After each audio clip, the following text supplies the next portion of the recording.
kita bisa berjumpa melalui daring. Sebenarnya kami berkehendak untuk mengadakan secara luring di kampus karena ada beberapa hal yang harus kita pahami dan harus kita harus kita ikuti tata aturan yang ada. Karena posisi Nganjuk masih level 3, maka dari pihak kampus tidak mengizinkan untuk mengadakan perkuliahan secara luring di kampus. Nah, maka dari itu pada kesempatan yang berbahagia ini semoga kita selalu diberi kesehatan, semoga kita selalu diberi lindungan dari Allah Subhanahu wa taala. Amin amin ya rabbal alamin. Ya, pada kesempatan yang penuh bahagia ini, pada awal jumpa ya, mungkin dari teman-teman sudah menerima yaitu rencana semester kita, tatap muka kita, yaitu dari topik 1 sampai terakhir. Jadi kemarin saya kirimkan di grup. Nah, pada kesempatan hari ini yang masih siapa untuk yang presentasi, jadi masalah hukum Islam dan siapa untuk kelompok pertama? Apa belum gabung? Ya, Saman ya? Saya gabung ya? Topik. Oh ya, makalahnya saya pikirin di grup ya? Sudah. Ya, saya persilakan waktu tempat untuk moderatornya. Saya berikan siapa nanti yang moderator. Dari saya, silakan untuk yang presentasi hari ini, monggo. Oke, terima kasih Bapak Pengampu, Bapak Pendi Anawi. Assalamualaikum warahmatullahi wabarakatuh. Waalaikumsalam warahmatullahi wabarakatuh. Saya di sini selaku moderator untuk presentasi kali ini. Untuk presentasi kali ini adalah tentang fikih dan hukum-hukum dalam ajaran agama Islam. Untuk itu langsung saja, untuk mempersingkat waktu, presentasi kali ini adalah dibawakan oleh kelompok pertama, yaitu Muhammad Sabik Balya dengan nomor absen 6 dan Muhammad Abdul Rozak dengan nomor absen 12. Dan dalam pembahasan kali ini ada 2 bab yang akan dibahas, yaitu pertama hakikat fikih dan usul fikih. Kemudian ada hukum-hukum dalam ajaran Islam. Dalam pembahasan yang pertama adalah hakikat fikih dan usul fikih akan dijelaskan oleh saudara Abdul Rozak. Oke, Mas Rozak. Jadi Sabik, Mas. Oh, Sabik dulu. Oke. Untuk akan dibawakan oleh Mas Muhammad Sabik Balya dengan nomor absen. Monggo untuk waktu dan tempat.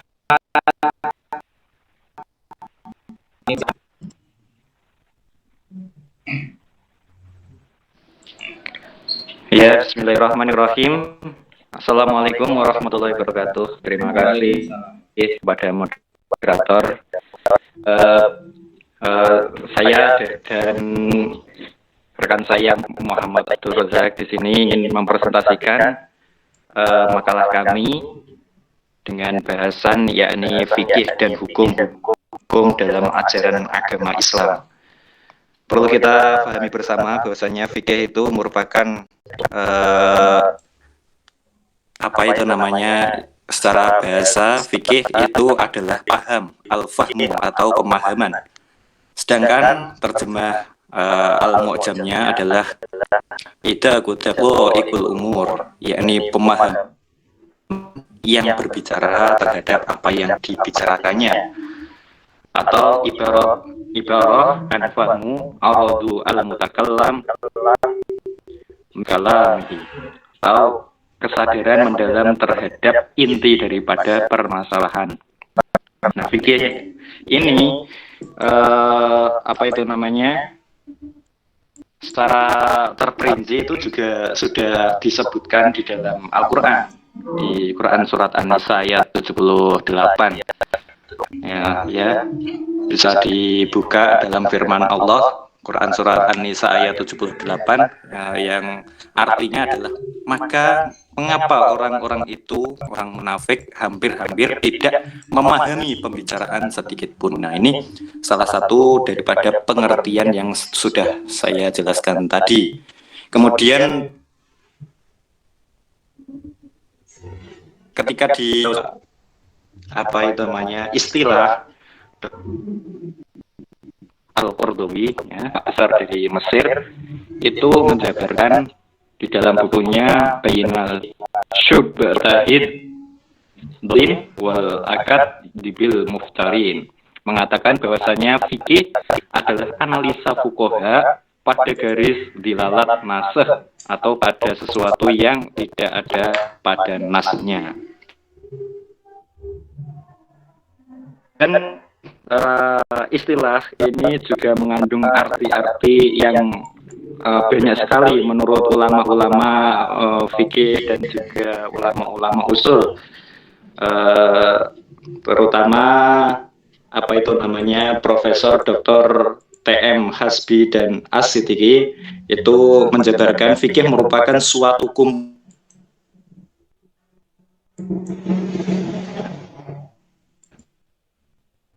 ya, fikih atau dari usul fikih. Nah, terus kemudian yang mengumpulkan berbagai ragam jenis hukum Islam dan bermacam aturan hidup untuk keperluan seseorang, golongan, dan masyarakat umum. Jadi secara apa itu terperinci bahwasanya ilmu fikih itu jangkauannya lebih luas, nah, yang membahas masalah-masalah hukum Islam, peraturan-peraturan yang berhubungan dengan kehidupan manusia. Contohnya fikih munakahat, fikih ibadah, fikih siasat, jinayah, dan lain-lain. Itu penjabarannya atau apa itu namanya, konteksnya lebih luas daripada ilmu usul fikih.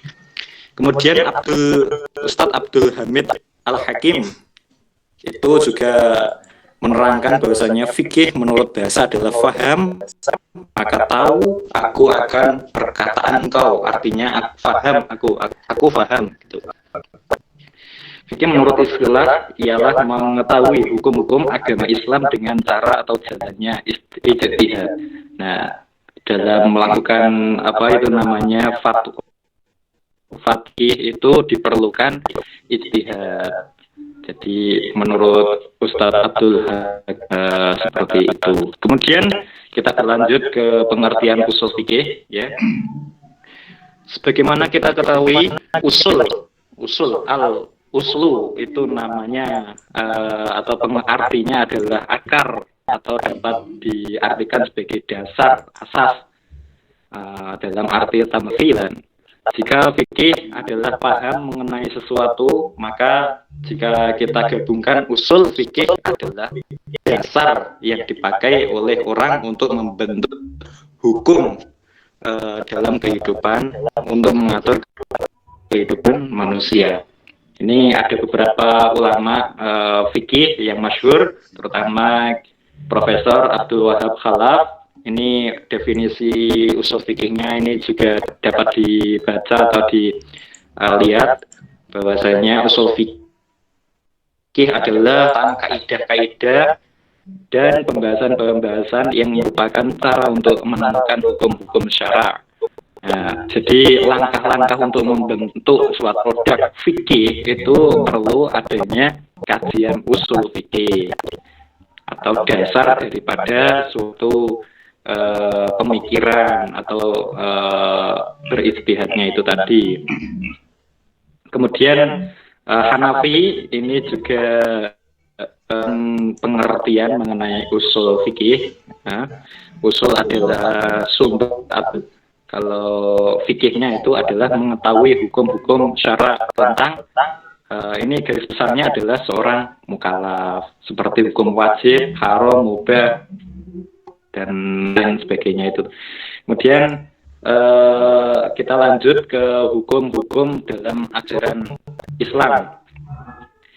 Hukum-hukum dalam ajaran Islam ini itu ada banyak sekali, atau ada ruang lingkupnya itu kalau kita bahas ada 3 sumber hukum Islam, kemudian pembagian hukum Islam, dan yang terakhir itu adalah tujuan hukum Islam. Nah, saya di sini akan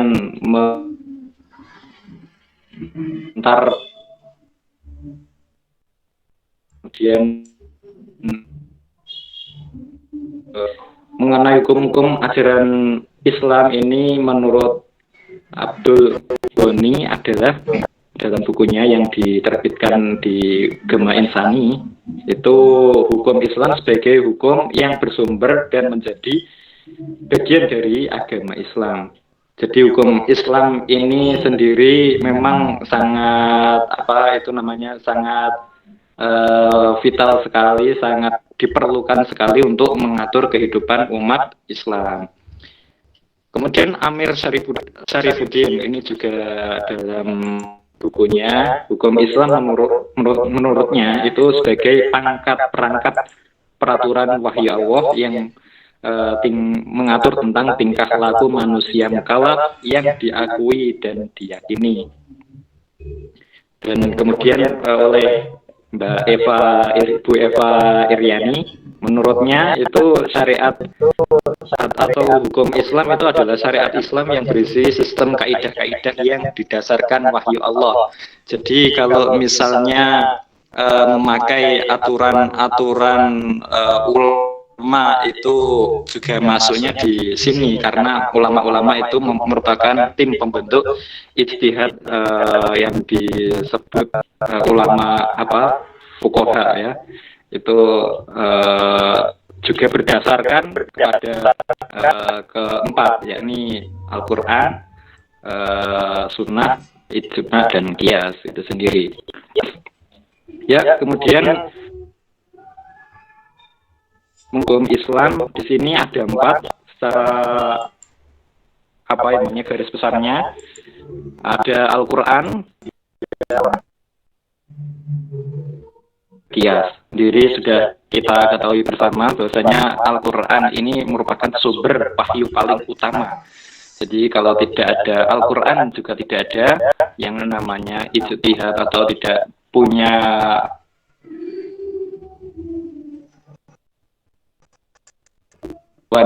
hukumnya itu tinjauannya yang pertama adalah Al-Quran, kemudian yang kedua hadis.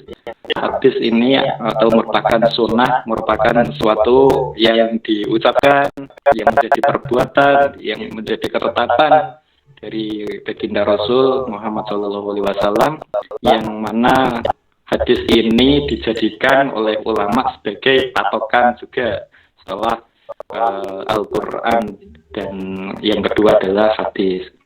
Ketiga, ijma. Ijma itu apa? Ijma adalah peraturan para ulama ahli ijtihad dalam suatu hukum dari suatu masa setelah wafatnya Nabi Muhammad.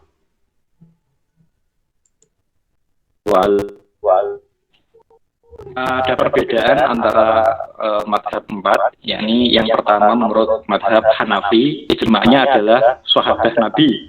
Kemudian madhab Maliki, ijma'nya adalah orang Madinah. Menurut madhab Syafi'i, ijma'nya adalah para mujtahid.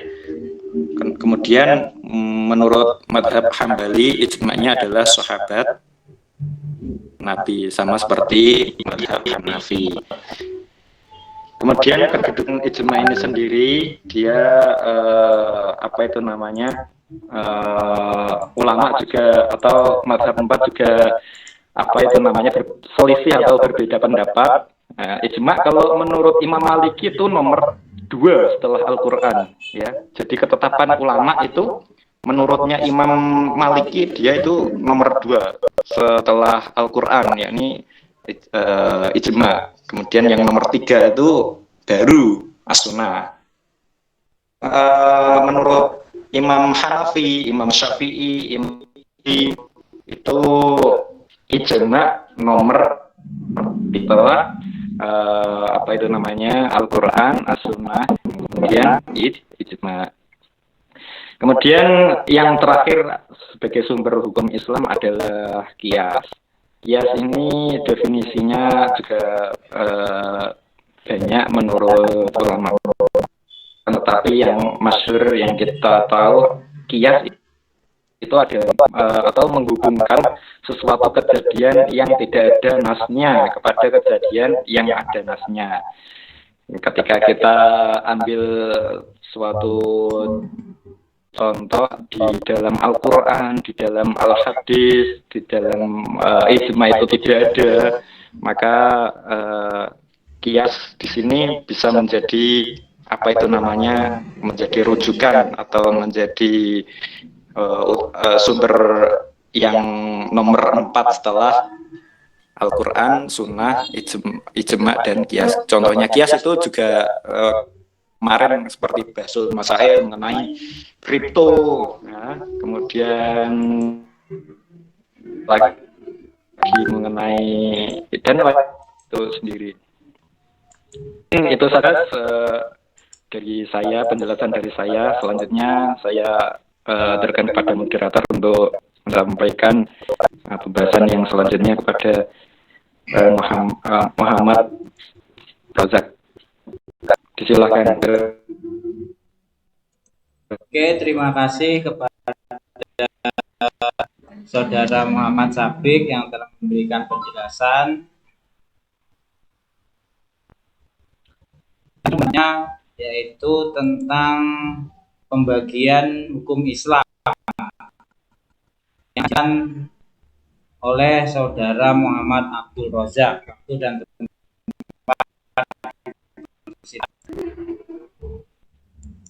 Ya, assalamualaikum warahmatullahi wabarakatuh.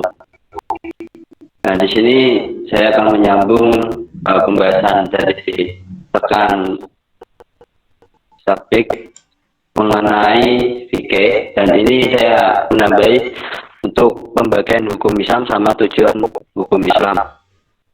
Nah, di sini untuk pembagian hukum Islam itu ada 4. Salah satunya wajib, sunnah, terus haram, makruh, dan mubah. Nah, di sini keterangan yang pertama wajib, yaitu banyak yang menyadari betul kata wajib itu satu ini.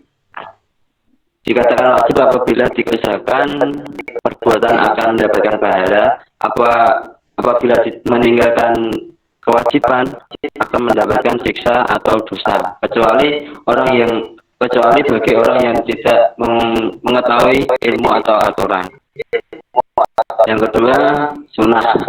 Dikatakan sunnah apabila seseorang yang mengerjakan perintah akan mendapatkan pahala. Jika tidak mengerjakan pun tidak dosa atau tidak mendapatkan siksa. Hanya saja banyak orang yang menyarankan untuk mengerjakan sunnah, karena sayang jika ada kesempatan mengumpulkan amal tidak dimanfaatkan. Yang ketiga yaitu haram. Dalam kehidupan sehari-hari, umat Islam memiliki banyak aturan menyangkut tentang kehalalan, dan dari mana yang haram. Yang keempat, makruh. Kata makruh apabila aturan yang makruh akan ditinggalkan, maka jauh lebih baik, sedangkan jika yang makruh tetap dilakukan, maka kurang elok atau kurang baik itu. Terus yang kelima, dari pembagian hukum yang terakhir nomor 5 yaitu mubah. Dikata mubah, hal yang boleh dalam agama dibolehkan atau dikerjakan itu. Terus yang selanjutnya pembahasan tujuan hukum. Tujuan hukum Islam tujuan hukum Islam dalam kehidupan sehari-hari sangat banyak membantu, setidaknya membantu tatanan masyarakat dan mengontrol perilaku sikap manusia. Nah, hukum lantas apa saja sih tujuan hukum Islam tersebut? Yakni di tujuan hukum Islam yang pertama, maqasid al-syariah. Maqasid al-syariah disebut juga dalam ketetapan hukum Islam. Nah, di sini ada 3 tingkatan, yaitu tingkatan ketubuhan primer yang wajib dipenuhi. Jika tidak memenuhi akan terantarkan. Terus yang kedua, kemaslahatan umat manusia. Seperti saya singgung pada pembahasan sebelumnya, bahwa hukum Islam sendiri sebagai penengah atau solusi atas segala pembahasan. Terus yang ketiga, mewujudkan kemaslahatan di dunia dan akhirat. Ternyata tidak sekedar bermanfaat untuk urusan di dunia dan masalah berbeda saja. Hukum Islam juga bertujuan dalam mewujudkan kemaslahatan di dunia dan di akhirat. Gitu. Mungkin cukup itu yang saya sampaikan, bisa saya sampaikan. Mungkin ada pertanyaan? Monggo, Pak Moderator, saya serahkan Pak Moderator. Terima kasih Saudara Muhammad Abdul Razak yang telah menjelaskan secara keseluruhan presentasi kali ini. Sebelum kita dapat mengenali dosen pengampu kita, saya buka untuk teman-teman, dipersilahkan. Sebelum bertanya, sebutkan nama dan nomor. Jika ada yang bertanya, disilahkan.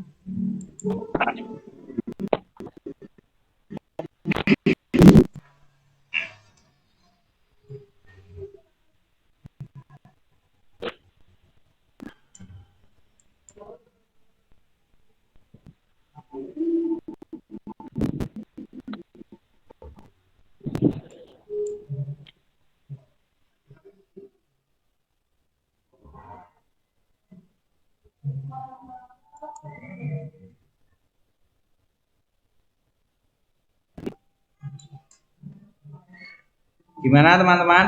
Ada yang bertanya atau mungkin tidak ada pertanyaan?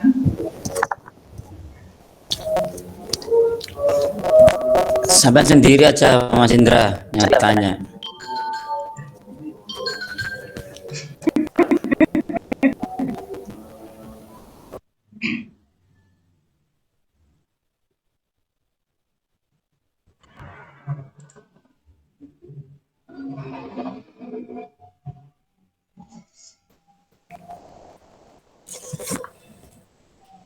Gimana, mungkin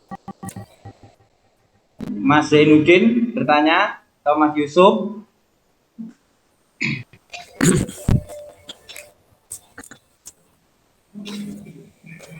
Kalau boleh saya tanya Pak, tapi jangan dibully Pak ya.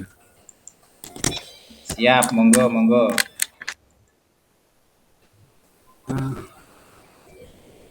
Ketika zaman Rasulullah itu kan tidak ada fikih Pak ya. Artinya secara notabene kan secara apa ya, buku lah artinya mungkin, atau sebutan, walaupun hukumnya sudah ada. Yang saya tanyakan itu sejak kapan ketika harus ini dinamakan fikih yang menjadi dasar hukum bagi umat Islam untuk melaksanakan ubudiyah. Mungkin itu saja. Terima kasih Pak.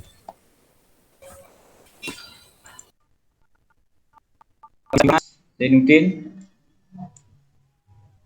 pertanyaannya. pertanyaannya itu fikih itu pertama. Oh ya, pertanyaannya adalah mulai kapan istilah fikih itu dipakai di dalam apa ya? Di dalam permasalahan atau sebagai syarat Islam secara buku ya. Artinya kalau hukum kan sudah ada sejak zaman Rasul ya. Cuma ini kan sejak kapan ketika fikih itu di apa ya? Coroanu diperkenalkan itu lah, Mas. Gimana translate bahasa pertanyaan saya ini? Saya kira paham ya. Kita tampung dulu. Oke, terima kasih Pak. Yang bertanya, satu pertanyaan lagi, monggo.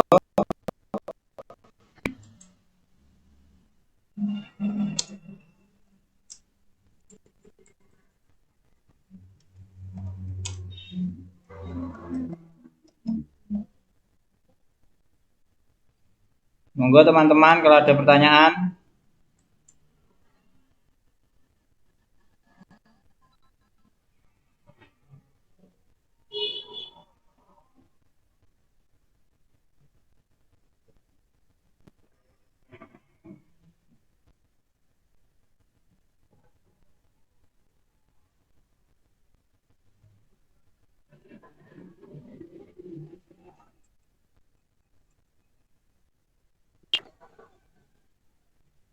Gimana? Sudah tidak ada? Oke, kalau tidak ada, ini ada satu pertanyaan. Siapa ya dari kelompok Mas Abdul Rozak atau Mas Muhammad? Pertanyaan dari nomor absen 10 ya.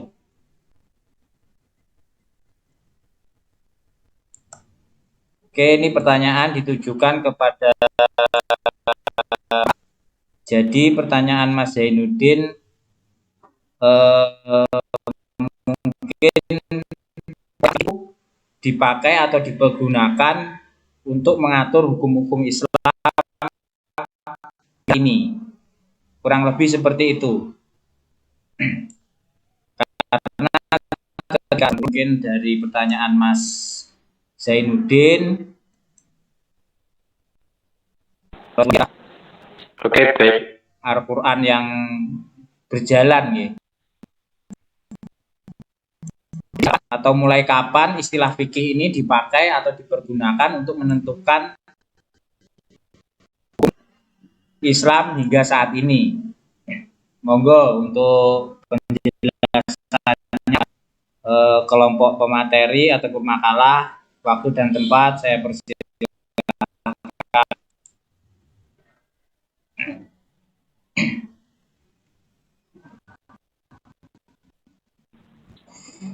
Baik, terima kasih rekan Indra. Di sini saya akan mencoba menjawab dan nanti ketika kurang sempurna mungkin bisa dijawab oleh rekan Rozak ya. Jadi mulai kapan sebenarnya fikih itu diberlakukan? Karena ketika Rasulullah SAW lahir di muka bumi ini, dia murni. Jadi hukumnya itu yang menentukan, hakimnya sendiri yang menentukan adalah Rasulullah sendiri. Lantas kapan fikih itu dapat diberlakukan atau kapan sih fikih itu dijalankan seperti itu mungkin. Nah, saya akan mencoba menjawab itu.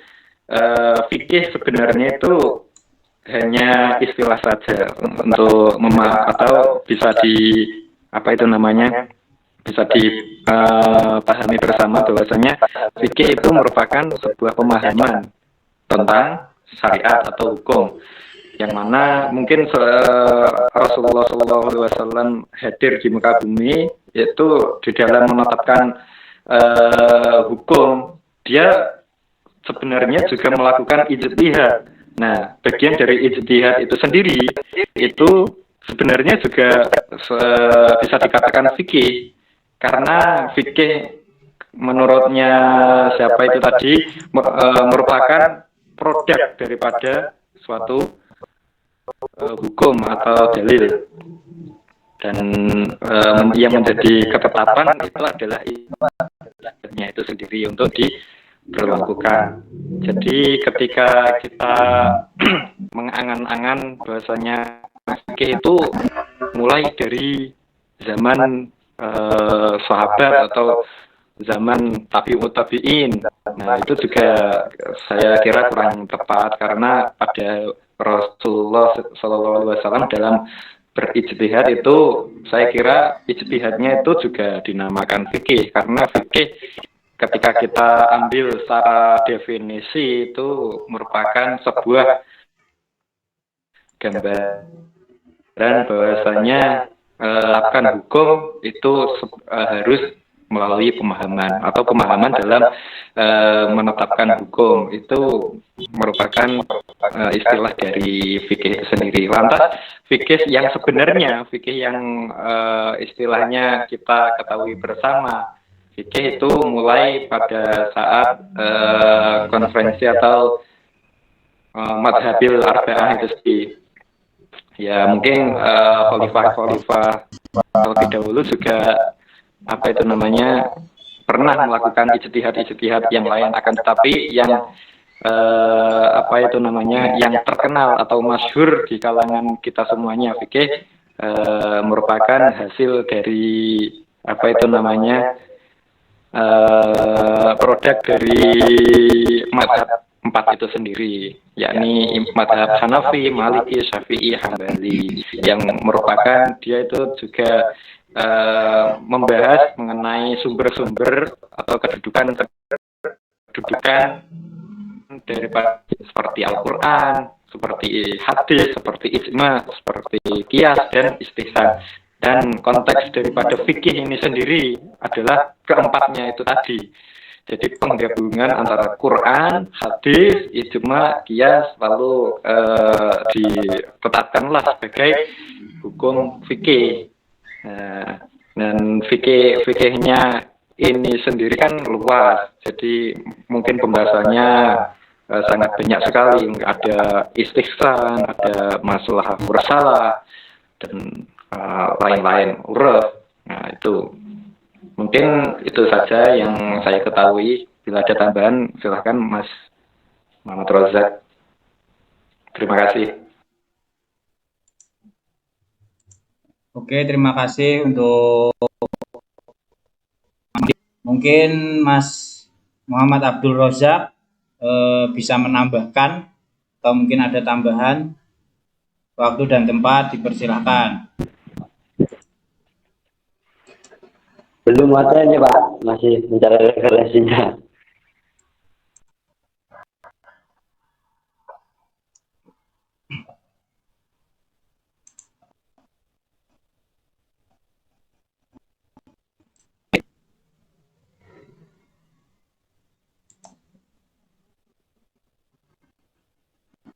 Mungkin Mas Zainuddin, gimana atas penjelasan dari Muhammad Sabik, atau masih yang ada unek-unek yang ingin disampaikan? Monggo.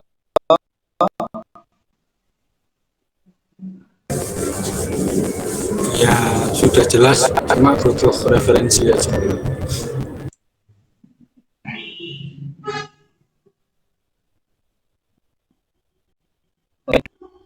Mungkin saya bisa menambahkan sedikit ya dari pertanyaan Mas Zainuddin. Jadi intinya kapan fikih itu diberlakukan sebagai hukum-hukum Islam gitu nggih. Jadi kita kembali ke pemahaman manusia terhadap sesuatu yang dipermasalahkan. Jadi ada sesuatu masalah Jadi sebatas mana manusia itu memahami suatu permasalahan itu, itulah fikih. Kemungkinan besar fikih itu bukan sebuah hukum. Gitu. Hukum-hukum Islam itu sudah nyata sumbernya, dan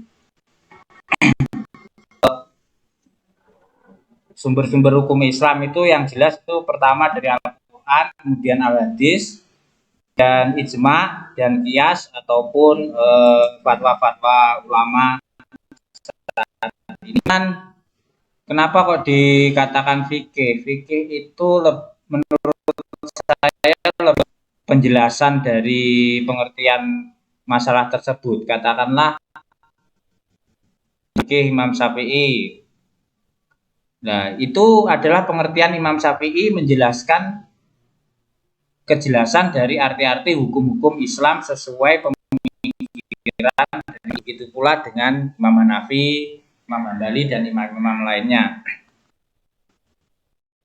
Jika akan terjadi perbedaan fikih ya.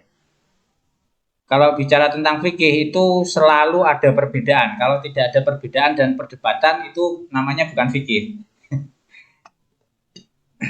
Mungkin seperti itu, Mas Zainuddin.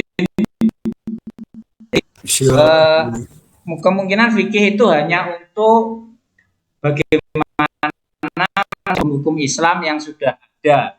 Katakanlah bagaimana manusia memahami al-hadis. Jadi setiap kemungkinan gini. Kalau menurut saya, katakanlah Rasulullah di zaman beliau masih sugeng. Nah, ketika beliau sudah wafat, maka yang terjadi adalah hadis itu atau kata-kata dari Rasulullah hanya terdengar oleh para sahabat, di mana para sahabat ini terus ke penerusnya yaitu tabiin maupun tabiin, ya, di mana sampai ke generasi kita, maka di situ dikatakanlah fikih. Jadi maka fikih itu akan berguna untuk pemahaman daripada hukum-hukum Islam tersebut. Maka akan terjadi seperti hadis itu sahih atau tidak, diperjelas sanadnya itu bagaimana. Nah, itu gunanya fikih itu di situ. Mungkin seperti itu. Jadi pemahaman mungkin dikatakan kalau dilakukan berarti setelah Rasulullah SAW wafat. Nah, Rasulullah SAW, Nabi Muhammad masih hidup, masih menjadi hukum Islam pada waktu itu, dan beliau sendiri ketentuan dari Allah Subhanahu Wa Taala. Mungkin seperti itu, kurang lebihnya seperti itu. Untuk selanjutnya mungkin dari dosen pengampu kita bisa menambahkan atau menjelaskan. Monggo untuk Bapak Pendi Hanafi.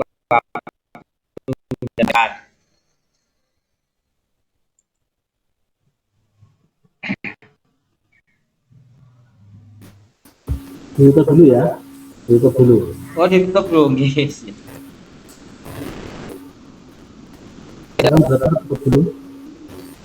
Sekian dari saya selaku moderator dari pemakalah kali ini.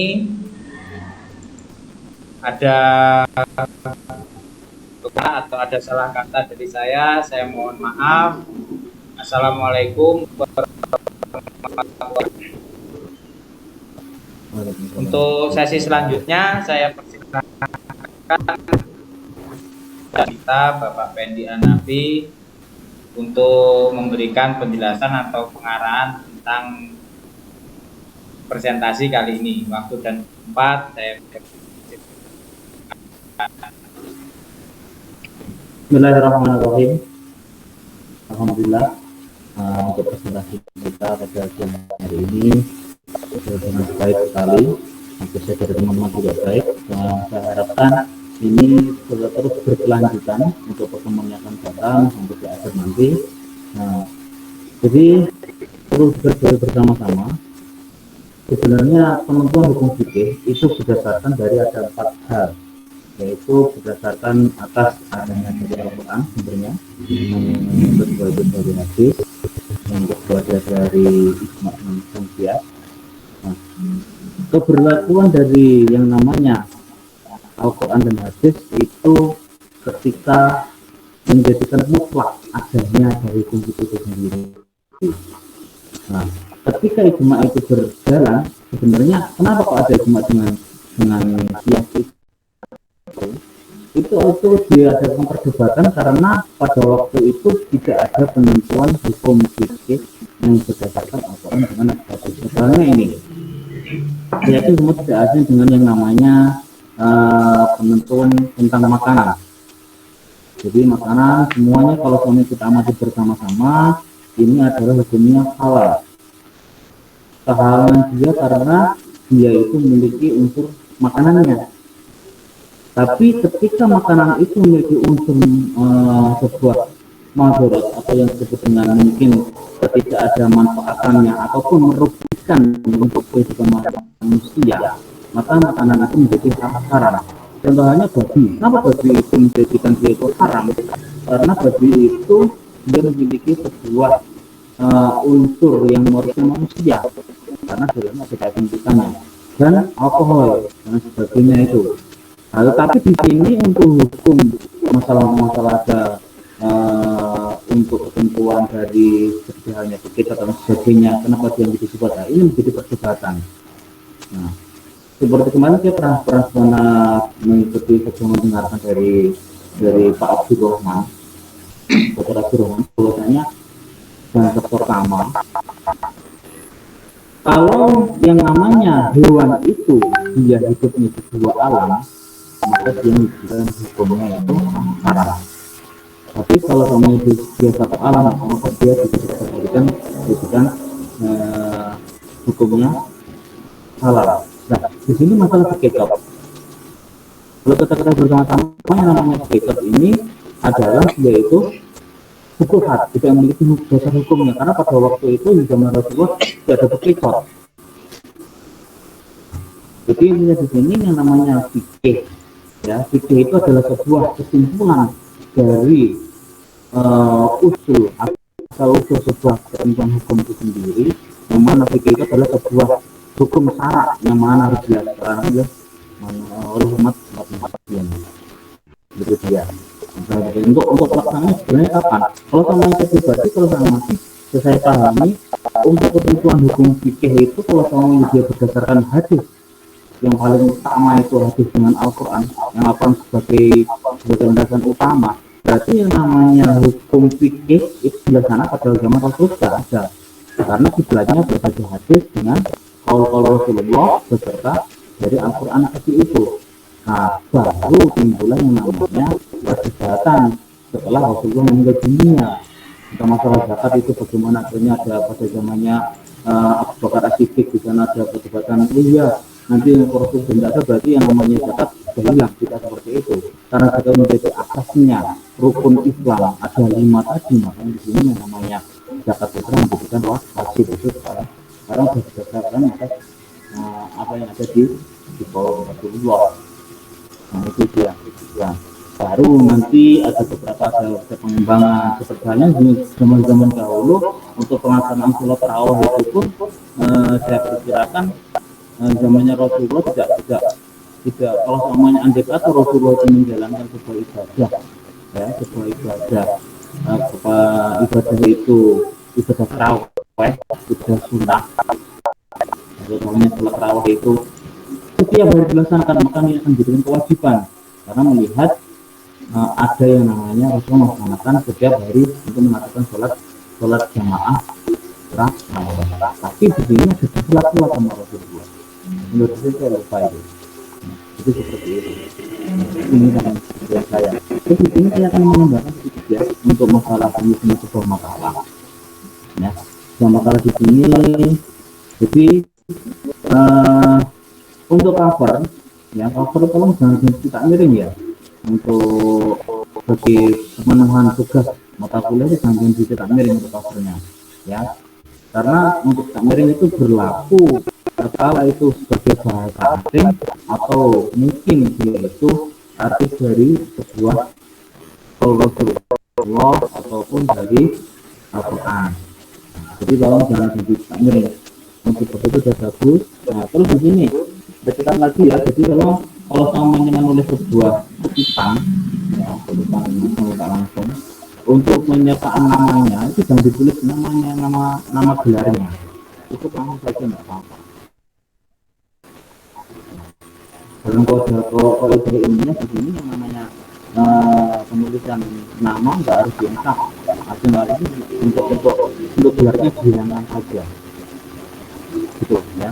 Terus untuk selanjutnya untuk yang ketiga di sini isinya itu kesimpulan dengan saran mengkritik. Satu kesimpulan, yang kedua ada saran dan mengkritik, baru nanti dilanjutkan dengan nama daftar pustaka atau dilanjutkan untuk perkataan keilmuan. Ya, jadi syaratan ya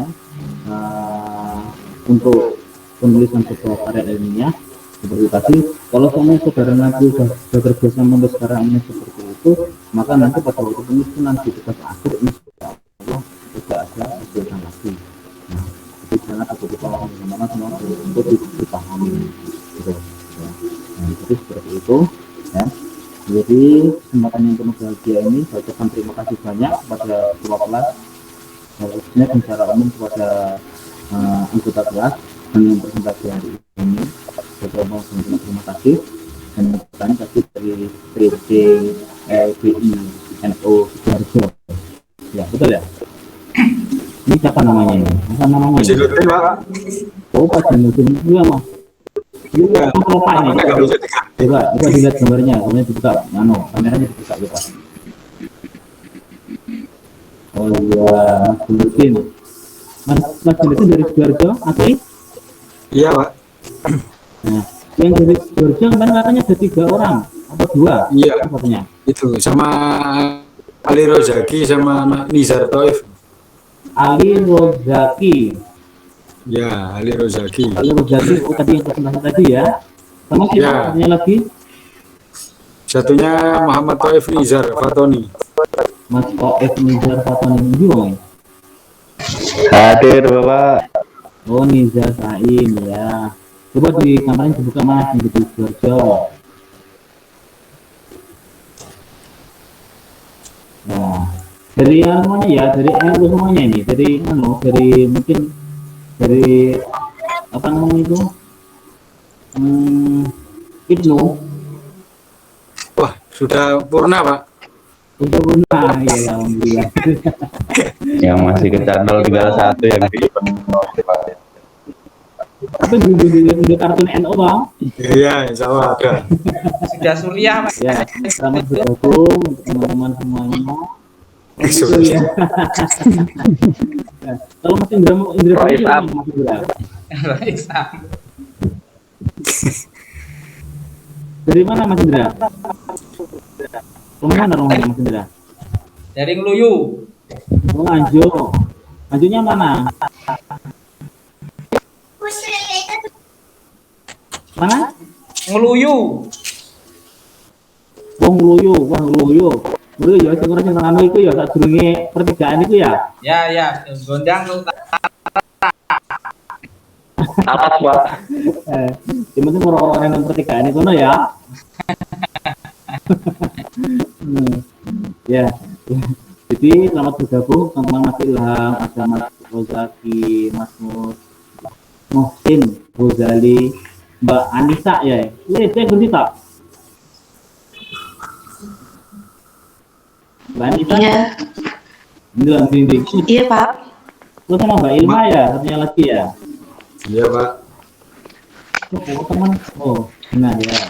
Sama Mbak Ilma. Monggo teman-teman, kameranya tolong dibuka, tolong di-on-kan kameranya. Mbak Ilma hadir lah, Mbak Ilma.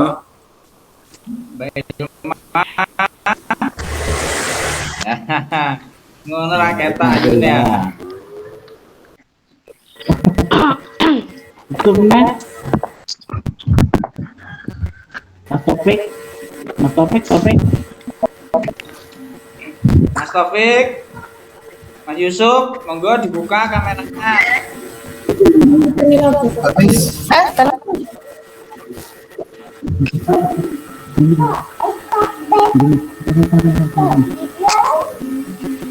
Ya, alhamdulillah ya. Jadi semuanya ada semuanya. Berapa jumlahnya? 9 atau 8? Yang betul? Mana untuk PD-nya, PD? Tanggung jawabnya? Izinnya Bapak. Namanya berjalan ya? Iya Pak, betul. Kelasnya? Enggak Pak, Mas Indra Bayu itu ketua kelas, juga ketua pelaksana. Oh iya. Ya, selamat bergabung dengan kami di AI Pangeran Diponegoro Nganjuk. Sebenarnya saya itu inginnya malah untuk tatap muka karena sebenarnya sedikit lebih enak. Jadi kalau sama tatap muka itu kan lebih tahu prosesnya. Ya, jadi seperti itu. Ya, kalau sama mainnya seperti ini kan tidak tahu ya. Jangan Mbak Ani satu nanti ini pasti ya ngomong pasti. Ya, ada Mas Muslim Ghazali. Mas Muslim Ghazali rumahnya mana? Halo, Mas Muslim Ghazali. Tanjung Anom, benderanya. Pak Eko, bentar Pak Eko. Mas Muslim. Mas Muslim Ghazali. Rumahnya mana? Banjaranyar, Tanjung Anom. Pemikirannya ya. Ya, jadi saya di sini itu sebenarnya bukan tahu tentang masalah fikih kita belajar bersama-sama. Ya, kita mengadu tukar pikiran bersama-sama. Jadi nanti kita bisa mengetahui sebenarnya pengetahuan wawasannya itu bukan hanya satu tempat. Itu bagaimana pada zamannya ulama pun itu pada waktu 4 mazhab itu juga berbeda-beda. Tapi semuanya itu saling bertukar pikiran hingga temulah yang namanya hukum fikih yang sekarang masih digunakan dalam syara ataupun sebagai syariat dalam agama Islam. Nah, masalah wudhu pun itu juga sama, banyak sekali yang berdekatan. Dari beberapa ulama 4 mazhab itu sehingga ada yang namanya ini jenggot lah, cara di jenggot iya. Kalau Mas Husin ada jenggot, kalau Mas Indra di jenggot ya bisa dibasuh kan. Nah, kan ada hukumnya untuk namanya apa itu seperti itu. Nah, terus untuk masalah pedoman penentuan ataupun apa namanya pegangan tubuh kita untuk mengikuti sebuah hukum syara itu sebenarnya kita fleksibel. Jadi pada waktu di Indonesia, pada Indonesia seperti ini, karena orang Indonesia itu lagi perangi kok tambah dasi, makanya kita harus mengikuti dengan mazhab secara kalem lembut, halus, dan tidak gampang refleks. Nah, makanya di sini kan sebenarnya mazhab Syafi'i itu sebuah toleransi. Nah, tapi kalau semuanya kita menggunakan mazhab yang lainnya, korak semuanya, wah akhirnya kan akhirnya tidak tidur. Waya sudah sholat jamaah, akhirnya mulai muntong. Nah, seperti itu makanya. Jadi dari beberapa fuqaha itu semuanya dari ulama-ulama fuqaha itu adalah sebagai ijtihad. Mereka semua sebagai ijtihad bagaimana agar syariat Islam itu bisa dilaksanakan di seluruh umat muslim atau di dunia. Mungkin ada pertanyaan tambahan teman-teman yang lainnya, silakan. Mungkin kalau ada yang ingin bertanya.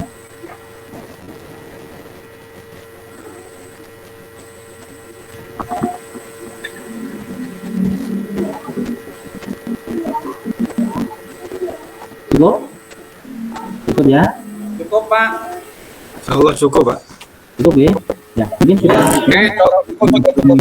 minggu yang akan datang, ya, minggu yang datang di jam kedua. Jam kedua itu dimulai jam 2:30 ya. itu selesainya jam 4, tapi karena udah jam 3 lebih seperempat Allah mari juga belum nggak apa-apa. Setelah hujan sing ngomong Iya, ibu ya ini apa namanya sinyal lah hujan. Tong mriki udan, Jadi Pak. ngomong sawan. Ada yang rumah sawan, rumahnya sawan ada nggak? Sawan. Nggak ada, Pak. Brebek. Ada yang rumah sawan. Enten yang berbeda, Pak.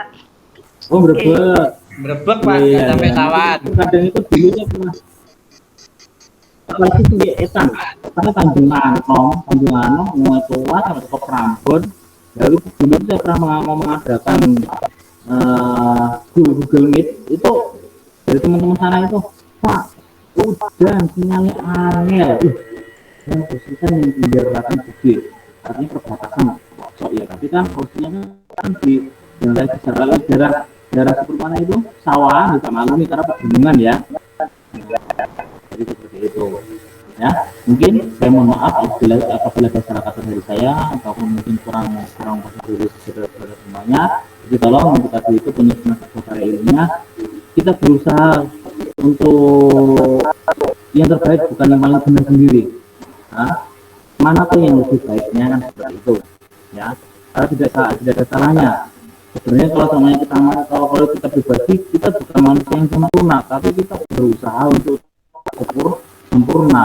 Kalau dalam tasawufnya seperti itu, kita berusaha untuk sempurna, tapi kita tidak bisa sempurna, tapi kita ada niatan untuk berusaha, itu loh yang menjadikan kita lebih baik. Nah, jadi seperti itu. Kalau tasawuf aja, nanti ada tentang tasawuf sendiri yang akan menjelaskan masalah itu ya. Mungkin cukup dari saya. Mohon maaf untuk saya. Assalamualaikum warahmatullahi wabarakatuh. Waalaikumsalam warahmatullahi wabarakatuh. Wabarakatuh. Merdeka.